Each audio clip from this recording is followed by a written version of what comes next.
Gaza തെരുവിലെ ചോര കണ്ട് ഞാനും എഴുതിട്ടൊരു കണ്ണീർ കാവ്യം. പിഞ്ചോമന മക്കളെ ചോരക്കായി ദാഹിച്ചലയുന്നൊരു ചെന്നായി കൂട്ടം. മരിച്ചത് ഞാനല്ല, നീയാണ് മുസ്ലിമേ.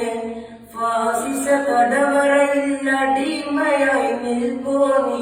എന്ന് തീരും ഈ കണ്ണുനീരിൻ മോചനം നേടുകില്ലേ?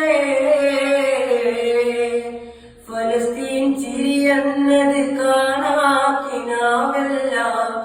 അറബി പൊൻ വിളയുന്ന കാലം വരുന്നുണ്ട് തഖ്വ കൊണ്ട്.